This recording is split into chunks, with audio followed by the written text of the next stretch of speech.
insulin resistance could actually be a contributing factor as to why potentially you're not losing weight.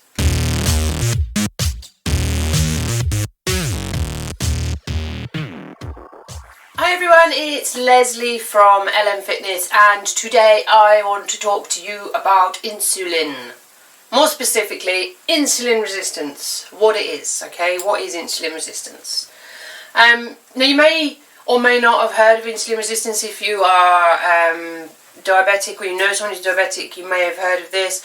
And you may be thinking that insulin is only something you need to worry about if you're diabetic. But this is wrong. Insulin is actually something that's in all of us, all of the time. It's one of our systems that goes through the body that helps us with carrying things around and controlling blood sugars and things like that. It isn't just something that is in people who suffer with type 1 or type 2 diabetes. But insulin resistance could actually be a contributing factor as to why potentially you're not losing weight. Okay, so I will run through and try and explain the scenario that I've got scribbled on my board, and hopefully it will give you a slightly better understanding of what's going on inside your body and why you may not be losing weight as a result of this. So basically what happens when we eat food or drink, no matter what macronutrient is in it or it consists of, so whether it's fat, protein or carbohydrate, it goes through a process within the body where it is converted into sugars, into glucose. And this is so the body can then effectively use it for energy. Now, the process is, I'm not going to go through the process because it is very sciencey, and I just want to try and cover this, which potentially is confusing enough. So the process of conversion when your food comes through your body, it's going through your digestive system, is called gluconeogenesis. And like I say, maybe I'll do a video about that another day, but like I say, it is very sciencey. But it's what happens after this conversion that's important.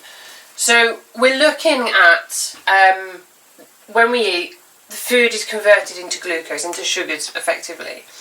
And it needs to go into a cell in order for it to be converted, to be transported through the body. So whether it goes to the liver to be converted further into a triglyceride, or whether it then goes to a muscle cell to be used as energy, it all depends on how much of it is coming in. The problem is a lot of people are overeating and are certainly eating too many simple carbohydrates within their diet. So these are things like cakes, biscuits, chocolate bars, sweets, the nibbly things, processed foods, things with high content of hidden sugar or even obvious sugar. And there's too many sugar cells with, for the body to deal with. So basically what happens, for the cell to transport the glucose around the body, it needs to come into a cell. And if we look at the drawings, I'm such a good artist, aren't I? So this is basically a cell within the body. These are both cells, and you can see this one is rather full, this one is sort of, nice and empty, there's lots of space in it. So what happens is, as the body is converting all of this incoming food into glucose, it's coming down through the system. And we've got these little ones coming down, but they can't get into this cell because there's no space, there's no room available for them to come in there. So they're free floating at the moment in the body, and there's nowhere for them, they're effectively homeless, there's nowhere for them to go. So what happens is this excess amount here that can't get into this cell, it comes around the body into the liver. So if your cells were like this and there was plenty of space, the cells could get in and they'd all come around and go off up to a muscle cell or around to your liver, but there wouldn't be loads of it to actually convert once it's here. But because we're looking at this scenario, these excess cell sugar glucose cells molecules are coming around to the liver, where they're going to be converted into something called a triglyceride. Now triglycerides are one of the main components of fat. So the more triglycerides we've got, the more fat we've got, basically. So what's going to happen from here is these triglycerides that have been converted from the sugars by the liver are going to come around to a fat cell. Now if your fat cells are nice and healthy, that's no problem at all, because you know you're looking pretty good, you're not overweight. There's plenty of room here for these triglycerides to sit and be stored for later. Now, we need a little bit of body fat. We do need a little bit of body fat. So having this here is a good survival storage fat source, okay, for energy later, or to keep us warm, or to protect our organs. So we need some of this. But what happens when we eat too much, when we have too much of these sugars coming around, these fat cells, basically they start to expand. So they start to just grow outwards and push against each other. And the more fat that's coming around, the more they're going to grow, the more they're going to expand, the more they're going to swell. But what happens here is your immune system starts to kick in. Now, everyone thinks that your immune system is there to fight off illnesses, colds, snotty noses, viruses, you know, those sorts of things, the obvious things, illness. But the immune system it responds to a lot of things within the body. It fights with a lot of things within the body. And this is one of them, okay? So as the fat cells start to expand, as they start to grow and they fill with fat, it triggers the immune system. And it basically has a reaction to the growing fat cells, and it has an inflammatory response. So basically, as these grow, your body starts to swell. It starts to inflame, and that's what the weight gain is. That's what, you know, the fat is. It's this, the body swelling up. And as this happens, you start to become insulin resistant.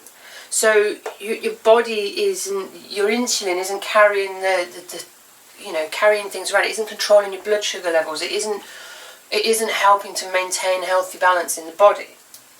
And what this then does is it comes straight back up to this system. You've eaten another chocolate bar, you've got too much sugar, you come back round, you go through the whole process again.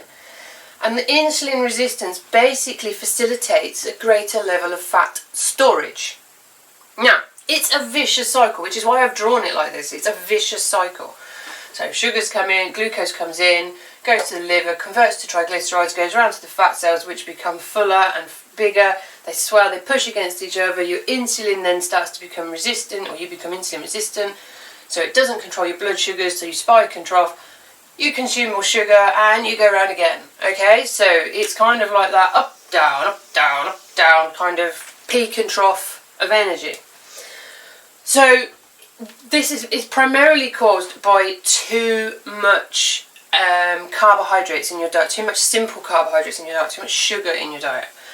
But the problem is, it's like here, the immune system kicks in. The immune system is very, very selfish, and it loves sugar. It thrives on that sugar. So what it effectively does is it stops your body, it holds all of this sugar here, and it basically stops your body from taking that sugar and then using it for energy somewhere else.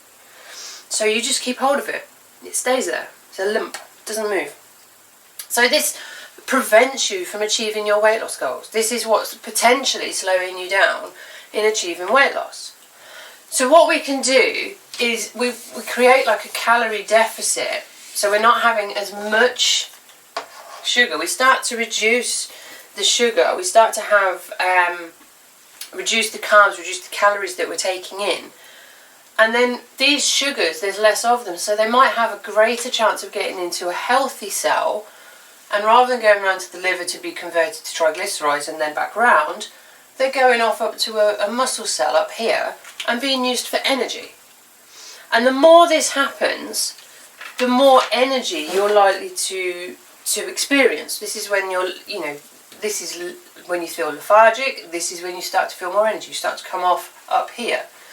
Now, as you break out of this cycle, which will be gradual, but as you break out of this cycle and you start to push sugars up into your muscle cells for energy, you become more insulin sensitive, and this is a good thing. This is good. This is where our body will start to break down these fat cells, and the immune system will start to let go and come back down to normal. But I'm not saying here that you should be low carb. Now, don't get the wrong impression from this video. That is not the answer. That is not what I am saying. What I am saying is you need to be more aware of how much you're putting in and what you're putting in, and make some amendments to what you're putting in to go for alternative, healthier options of carbohydrates. So, you know, something that's slower burning, something that's, you know, it's got a longer chain to it, so it's gonna be a slower releasing. So you always hear people saying about porridge, it's a slow releasing carb, things like that.